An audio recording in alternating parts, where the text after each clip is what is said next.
So Stephanie White did it. Stephanie White actually did it. And I got to give credit where credit's due to Stephanie White. She went for that game early. As in, she made aggressive subs. By aggressive subs, is that she made subs that could have swung the game positively for Indiana instead of making subs to try thread water. Like, as in, what I mean by that is when you are making your big sub, your sub for your third big, and they actually ran 4 big rotations today. When you are making that sub for the fourth big, you have a choice, or for the third big, you have a choice. You can go with KK Timson, who is dynamic, a better rebounder, will run the floor, scores better, and is one of those players that is an offensive threat, so that they kind of have to respect her on that dump down. She's going to rise up and finish. Or you have Bree Turner. Bree Turner is a non-factor in offense, but an elite defender. The difference is that KK Timson gets lost a bit on defense. She absolutely gets lost on defense and is not ready. She's a raw player who will be a really good player at some stage in her career. But right now, she's just not. So you basically have a choice to make. If you are Stephanie White, which one to bring in. And she made the choice early in the game to bring on KK. The first sub she made was KK Timson. And KK came on in the first quarter and was not good. Look, she wasn't good. They put on KK Timson for Natasha Howard, and after 2 minutes, they subbed off Aaliyah Boston and KK and put on Bree Turner and Natasha Howard. So she made an aggressive sub. It didn't work out, but it didn't backfire badly. They were like -2. And then she put in Bree Turner and things went okay. Things were going okay. And then in the second quarter, KK didn't play that many minutes. Did she play at all in the second quarter? I'm not sure if she played at all. Yeah, sorry, she played 250 in the second quarter. Wasn't her fault, the opponents missed shots, but she got a good score. But then you're like, okay, is she doing great? Is she not doing great? She had a really bad lapse in, I can't remember, there was one play, I don't know if it wasn't entirely her fault. It was like between her and I think it was Odyssey Sims, where she's kind of guarding somebody, and then Odyssey Sims kind of runs to no man's land, and KK kind of like half commits to go running backwards, and she runs back forwards, and they end up getting an open layup. Like, it's a miscommunication more than it was a KK problem. But earlier on the year, Steph White was pulled KK for that, even though it was more Odyssey Sims than it was KK, or whichever guard it was. It might not have been Sims.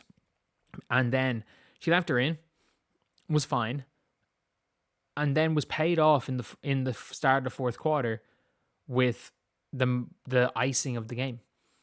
Like, KK had, like, it was a 15-point game, so it was a 10-point game, and the Fever rattled off a 5-0 run straight away to start the third quarter, or to end the third quarter. And to start the fourth, everyone was saying, okay, surely the Fever can't blow this lead.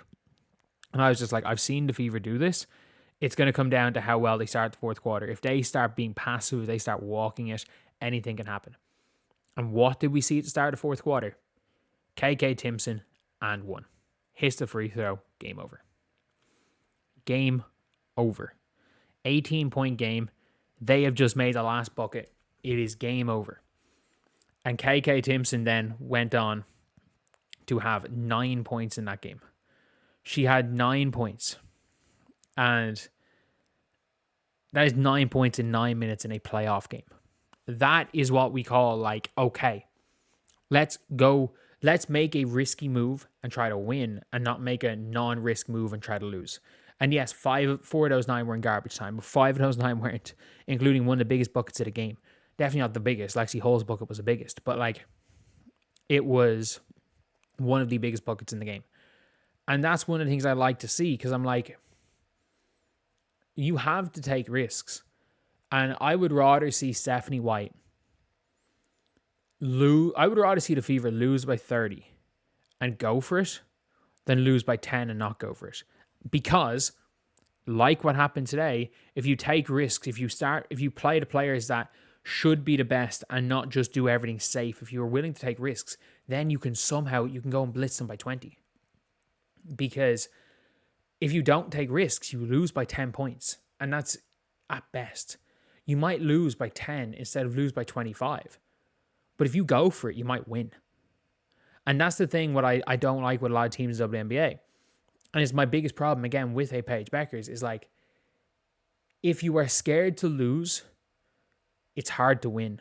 I'm not saying you'll never win, because you can definitely win if you're scared to lose. You can definitely win being pragmatic. You can definitely win games. Just like in game 3. I don't expect Fever to go out and try take it to them in a winner takes all. I think the Fever are 1,000,000% going to try make this a grinded out defensive game. They're going to make it a grinded out defensive game and hope that they can just fuck with the Atlanta Dream enough that they win the game.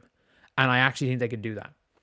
Like, I would love it if if Fever fans took over Atlanta's arena, and the way they were complaining about them chanting MVP for Asia. Why not go and chant Fever in 3, Fever in 3, Fever in 3? Like, I genuinely think that the Indiana Fever have a shot. I'm still picking the Atlanta Dream to win. Now, don't get it twisted. I'm still picking the Atlanta Dream to win. But I do think that Steph White showed some ability to make a progressive change in a game that mattered. And I don't mind that. I really don't mind that. And look, I think my problem with Stephanie White has not been her inability to coach. It's her stubbornness. It's her stubbornness, and it is the fact that her go-to tactic is like watching paint dry. It is the most boring shit you will ever see. But at the end of the day, it's a good sign. KK played. She played, and she played meaningful minutes. And this is a player who is one of the most raw players in the league. Like, she's the most athletic player in this league. She doesn't have I'm not saying she's Malonga potential, but like, she has the potential to be what Malonga is today. Malonga has the potential to be the greatest ever. But what KK in the next 2 years could be what Malonga is today, which is a really fucking good player. Like, her length is going to disrupt teams. KK is a long-term piece, and we need to see more KK because they might be dumb as shit and leave her in the expansion draft. Because KK's length, she can bother everything. She can bother shots. She's just raw, makes a couple of brain dead plays every now and again. But that doesn't matter, because you take the good with the bad. And if it's not working out, you try and you can sub her out and you can sub her back in. She seems to be completely level mentally. Like, she seems to be fine. Her effort doesn't change whether she plays 30 seconds or 30 minutes, which is a huge thing. So you can play her. If it's not working out, you can take her off. You can put her back in. Maybe if that doesn't work out twice, you just sub her for the game. But we can't be seeing KK Timson DMPs, and thankfully we didn't see that from Steph White. So anyway, yeah, that's the video. I'll see you guys.